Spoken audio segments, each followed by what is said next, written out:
Hello guys, welcome back to another short video on Python. In this video, we'll be creating a simple entry form in Python using Tkinter. As you know, Tkinter is a popular library for building graphical user interfaces. So let's see how we can create a simple form using this Tkinter.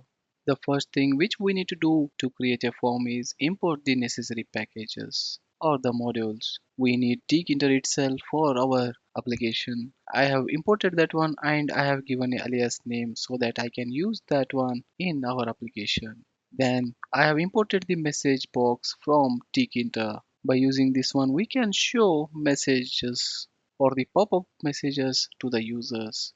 Once the data is entered by the user, we are going to use this message box to show whatever the data is filled by the user. Next thing is we need to set up the main window. For that one, you can use root is equals to tk.tk. So this gives the main window for our application. And let's give a title for this one. For that one, use root.title, and within the double quotation enter the title for window. So now we got the basic setup for our application. Next, let's add some of the input fields like name, age, and email. So let me add the code for label first. Here first I have added one label by using the tkinter's label property, and I have given a name for that one as name. And here we have given the dot grid.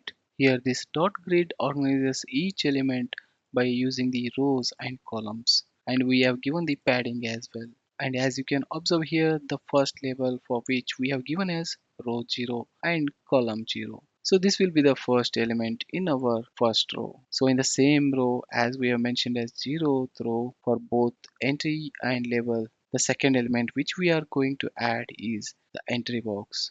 So for that one, we have given the column as 1.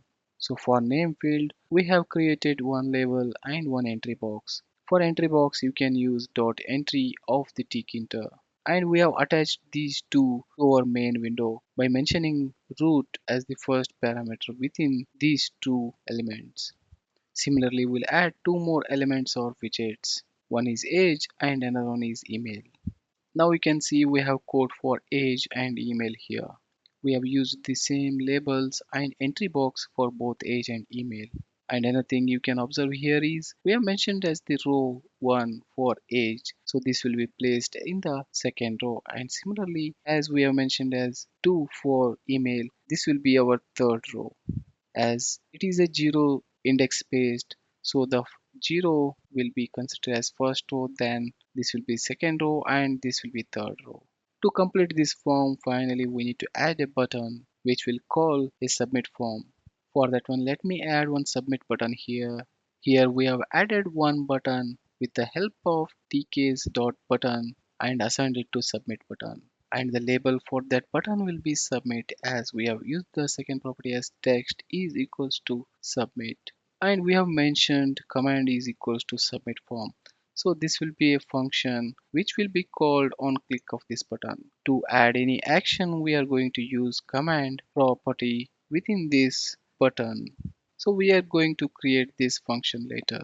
Then we have placed the submit button with the help of grid, and we have defined the row and column for that one.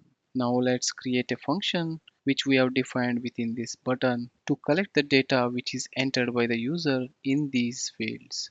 For that one, you can create the function before calling it. For that one, let me add def and add the name of that function, and within this function we are going to get the values of these three labels. Here earlier we have defined each of the element to a variable, so we are going to use that variables. For the first element, that is name, we have given as name underscore entry.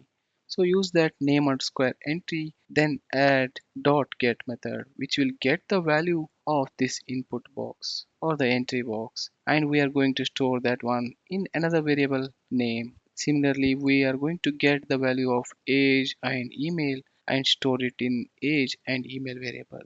Next, we'll add code for validation.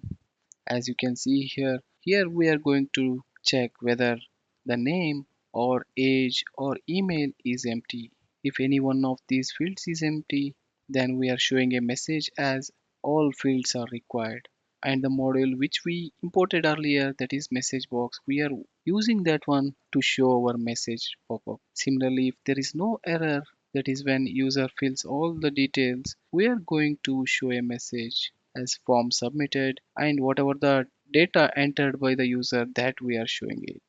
In real-time applications, you can send this data to a database or other forms or other pages based on your requirement. You can alter this logic here. Once this is done, now the final step is we need to add root.main loop, so which will help us to keep the window open. That's it. Now run the script. Now you can see we got simple form which we have built just now. And as we have added the basic validation, that is user need to fill these three fields.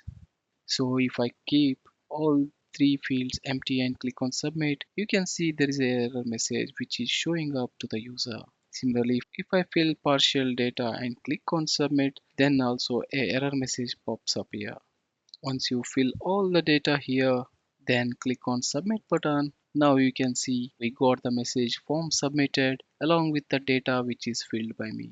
So now we have successfully created a basic entry form using Tkinter in Python. You can expand this one by adding more fields or even database integration. So based on your requirement, you can use combination of all these fields and build a logic. So that's it guys for this video. Thanks for watching this. If you have any questions or want to see more tutorials like this, please let me know in the comments below. Don't forget to like, share and subscribe for more coding tutorials like this.